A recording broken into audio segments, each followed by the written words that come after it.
नमस्कार, स्वागत है आपका बिहार समाचार में। इस वीडियो में हम बात करेंगे बिहार की तमाम बड़ी खबरों के बारे में। इससे पहले आपसे एक छोटी सी अनुरोध है कि इस वीडियो को एक प्यारा सा लाइक अवश्य कर दीजिएगा। आपका एक लाइक करना ही हमारी मेहनत का फल होता है। तो चलिए शुरुआत करते हैं आज की पहली और बड़ी खबर से।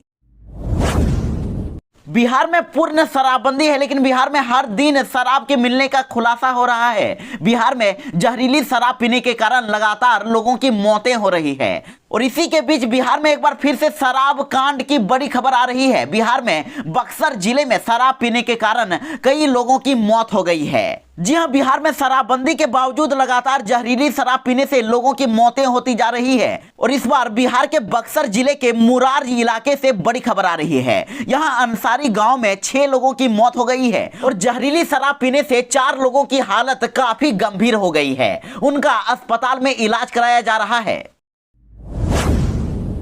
बड़ी खबर आ रही है कि बिहार में अब आरआरबी एनटीपीसी में धांधली को लेकर छात्रों ने बिहार बंद का ऐलान कर दिया है। दरअसल छात्रों के समर्थन में अब छात्र संगठन सामने आ गए हैं और छात्र संगठनों ने अब 28 जनवरी को बिहार बंद का ऐलान कर दिया है। तो वहीं उन्होंने मोदी सरकार और बिहार में नीतीश सरकार पर भी हमला बोला है। छात्रों का कहना है कि मोदी सरकार ने 2 करोड़ रोजगार हर साल देने का वादा किया था और इसके साथ ही नीतीश सरकार ने भी, बिहार के मुख्यमंत्री नीतीश सरकार ने भी 19 लाख रोजगार देने का वादा किया था। तो आखिर वो ये बताएं कि छात्र युवाओं के लिए उन्होंने अब तक क्या किया है। बिहार के हर जिले में छात्रों ने बवाल करके रख दिया है और इधर अब गया से बड़ी खबर आ रही है। गया में ट्रेन की 6 बोगियों में छात्रों ने आग लगा दी है। तो वहीं रेलवे अभ्यर्थियों ने जहानाबाद रेलवे स्टेशन के पास भी अपनी मांगों को लेकर प्रदर्शन किया है और इसकी वजह से अब पटना गया रेलखंड पर ट्रेनों का परिचालन बाधित हो गया है। तो वहीं छात्रों को अब कई पॉलिटिकल नेताओं का भी सपोर्ट मिल रहा है। इधर राहुल गांधी के साथ ही प्रियंका गांधी ने भी अब छात्रों का समर्थन कर दिया है। देखिए, प्रियंका गांधी वाड्रा ने ट्वीट करते हुए कहा है कि रेलवे एनटीपीसी और ग्रुप डी परीक्षा से जुड़े युवाओं पर दमन की जितनी निंदा की जाए कम है। सरकार तुरंत दोनों परीक्षाओं से जुड़े युवाओं से बात करके उनकी समस्याओं का हल निकालें। तो इधर तेजप्रताप यादव भी अब छात्रों के समर्थन में आ गए हैं। उन्होंने भी ट्वीट करके कहा है कि रिजल्ट में धांधली का आरोप लगाकर प्रदर्शन कर रहे आरआरबी एनटीपीसी अभ्यर्थियों के साथ पुलिस जो व्यवहार कर रही है वो काफी निंदनीय है और सरकार तमाम समस्याओं से अवगत भी है। तो ऐसे में अगर एनटीपीसी अभ्यर्थियों की पीड़ा को जल्दी से ठीक नहीं किया गया तो नौजवानों की क्रांतिकारी जन सैलाब को रोकना अब मुश्किल हो जाएगा। और इसी के बीच अब खान सर से जुड़ी एक बड़ी खबर आ रही है। खान सर के खिलाफ केस दर्ज करा दिया गया है। उन पर छात्रों को उकसाने का आरोप लगाया गया है। खान सर के खिलाफ पटना के पत्रकार नगर थाने में केस दर्ज किया गया है और इसमें 15 से अधिक लोगों को नामजद बनाया गया है। तो वहीं 500 से अधिक अज्ञात पर मामला भी दर्ज कराया गया है। तो वहीं खान सर के साथ ही कई कोचिंग संस्थानों पर भी केस दर्ज होने की खबर सामने आ रही है और अब खान सर पर छात्रों को उकसाने और तोड़फोड़ कराने का आरोप लगाया गया है। तो वहीं आपको बता दें कि बिहार में लगातार छात्रों का हंगामा चल रहा है। प्रदर्शन थमने का नाम ही नहीं ले रहा है, जबकि अब रेल मंत्रालय की ओर से जांच के आदेश भी दे दिए गए हैं और बिहार के साथ ही पूरे देश में कई जगहों पर छात्रों के उग्र हंगामे के बाद अब रेल मंत्रालय ने एनटीपीसी यानी कि नॉन टेक्निकल पॉपुलर कैटेगरी और आरआरबी के लेवल 1 की परीक्षा पर रोक लगा दिया है। और रेलवे मंत्रालय की ओर से यह जानकारी दी गई है कि परीक्षाओं पर रोक लगाने के साथ ही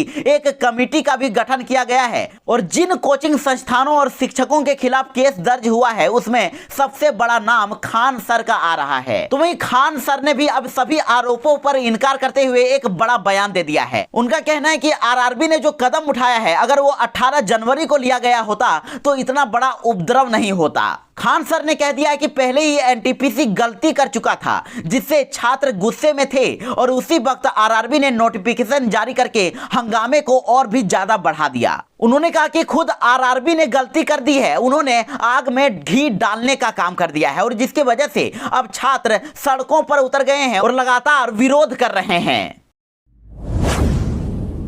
बिहार में स्कूल कॉलेज कोरोना के कारण बंद हो गए हैं, तो वहीं शिक्षकों को बड़ी जिम्मेदारी दे दी गई है।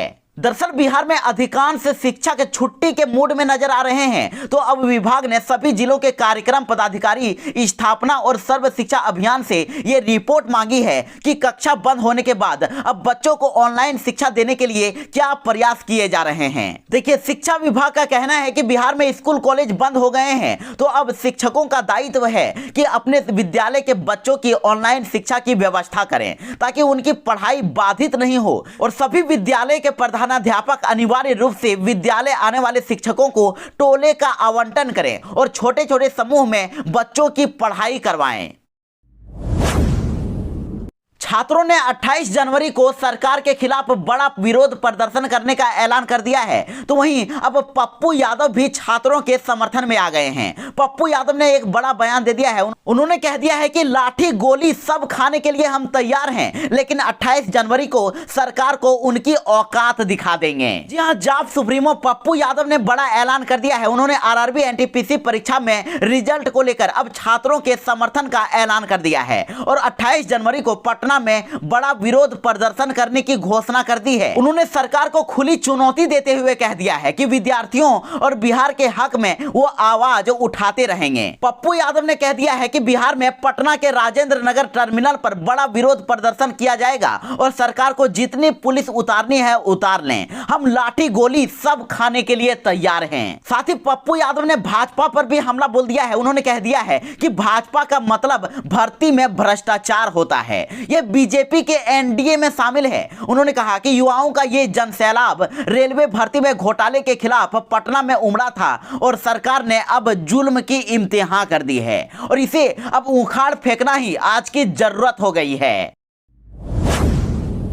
बिहार में शराबबंदी को लेकर लगातार बयानबाजी हो रही है, तो वहीं अब राजद के द्वारा मुख्यमंत्री नीतीश कुमार पर बड़ा हमला बोल दिया गया है। देखिए, राजद के एक नेता ने मुख्यमंत्री नीतीश कुमार पर तंज कसते हुए कह दिया है कि मुख्यमंत्री नीतीश कुमार को हत्या, लूट और बलात्कार नहीं बल्कि सिर्फ और सिर्फ शराब ही दिखाई देता है। उन्होंने कहा है कि पूरे बिहार में हत्या, लूट और बलात्कार की घटनाएं बढ़ती ही जा रही है, लेकिन नीतीश कुमार को सिर्फ शराब के मामले ही दिखाई पड़ते हैं। उनके लिए सिर्फ शराब पीना ही अपराध रह गया है और अपराधियों के हौसले लगातार बुलंद होते जा रहे हैं। बड़े बड़े अपराध होते जा रहे हैं, लेकिन कोई भी एक्शन नहीं लिया जा रहा है। शिवानंद तिवारी ने कहा है कि शराबबंदी को लेकर नीतीश कुमार सिर्फ हवा बांधते हैं और ये बड़ी हास्यास्पद है कि बिहार के डीजीपी और चीफ सेक्रेटरी शराब ढूंढते हुए नजर आ रहे हैं। सिर्फ मुख्यमंत्री नीतीश कुमार ही बाकी रह गए हैं और अगर हमारे द्वारा कुछ कहा जाता है तो इस पर वो कहते हैं कि हम लोग शराबबंदी ही नहीं चाहते हैं, इसका हम विरोध कर रहे हैं। शिवानंद तिवारी ने कहा कि पहले मुख्यमंत्री नीतीश कुमार ने सभी को नशेड़ी बना दिया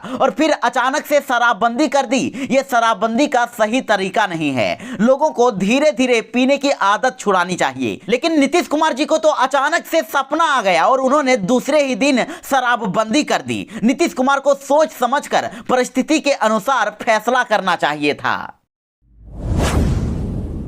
तो वहीं बिहार सरकार अब तेज रफ्तार गाड़ी चलाने वालों पर शिकंजा कसने जा रही है। अब इंटरसेप्टर लगी गाड़ियों से रफ्तार को मापा जाएगा। जी हां, बिहार में ट्रैफिक नियमों की अनदेखी करके हाई स्पीड से गाड़ी चलाने वालों पर लगाम लगाने के लिए बिहार पुलिस इंटरसेप्टर गाड़ियों से अब लैस होने जा रही है। गाड़ियों की खरीद तो पिछले वर्ष ही कर ली गई थी, लेकिन अब इसके लिए इंटरसेप्टर का ऑर्डर भी दे दिया गया है और जल्दी ही ट्रैफिक पुलिस को कैमरे से लैस स्पीड गन और अन्य साजो सामान मिल जाएंगे, जिसके बाद गाड़ियों के जरिए ही तेज रफ्तार गाड़ियों पर नजर रखी जाएगी। जानकारी के लिए आपको बता दें कि इंटरसेप्टर व्हीकल और कुछ नहीं बल्कि 4 पहिया वाहन होता है, जिसमें स्पीड गन, कैमरा, जीपीएस और अन्य साजो सामान का एक पूरा सेट होता है और साथ ही उसमें एक हाई पावर कैमरा भी होता है, जिसमें 25 मीटर से 1 किलोमीटर की दूरी से भी गाड़ियों के नंबर प्लेट की तस्वीर को खींचा जा सकता है।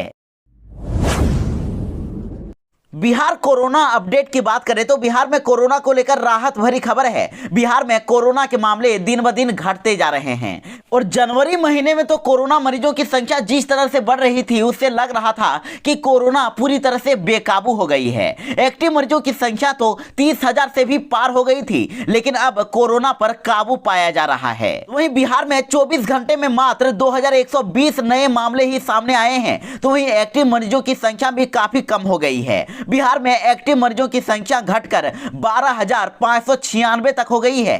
तो वहीं पटना की बात करें तो पटना में भी 24 घंटे में मात्र 336 नए केसेज ही सामने आए हैं। तो वहीं 26 जनवरी को पटना एम्स के कोरोना वार्ड में भर्ती 4 लोगों की मौत भी हो गई है। तो वहीं बड़ी खबर आ रही है कि आरआरबी एनटीपीसी के छात्रों के द्वारा विरोध प्रदर्शन को देखते हुए अब बिहार में आरपीएफ जवानों की छुट्टियों पर रोक लगा दिया गया है। दरअसल छात्रों के निशाने पर ट्रेनें और रेलवे की संपत्तियां हैं और इसे देखते हुए अब ईसीआर ने यह फैसला लिया है और ऐसे में अब पूर्व मध्य रेल के आरपीएफ बल के सभी सदस्यों की सभी प्रकार की छुट्टियों पर अगले आदेश के लिए रोक लगा दी गई है। बिहार में काफी ठंड बढ़ने वाली है। बिहार में अब अगले 5 दिनों के लिए कनकनी को लेकर अलर्ट जारी कर दिया गया है। देखिए बिहार में 10 किलोमीटर प्रति घंटे की रफ्तार से पछुआ हवा चल रही है और जिसके कारण बिहार में अभी और भी कनकनी बढ़ने वाली है। और साथ ही मौसम विभाग का कहना है कि आने वाले दिनों में रात के तापमान में 4 डिग्री तक की गिरावट हो सकती है और इससे कनकनी के साथ बिहार में ठंड का भी प्रभाव बढ़ जाएगा। साथ ही मौसम विभाग ने बिहार में कोहरे और मौसम में बदलाव को लेकर बारिश का भी अलर्ट जारी कर दिया है और मौसम विभाग के अनुसार बिहार के कई इलाकों में 24 घंटे के अंदर ही हल्की से लेकर मध्यम बारिश हो सकती है और बिहार में आने वाले 5 दिनों में काफी ठंड भी बढ़ जाएगी। रात के तापमान में कमी आने के कारण ठंड का एहसास होगा और इस दौरान सेहत को लेकर मौसम विभाग ने सभी को सावधान रहने को कह दिया है। साथ ही उन्होंने सांस के रोगियों के साथ बच्चों को लेकर सावधानी बरतने को कह दिया है।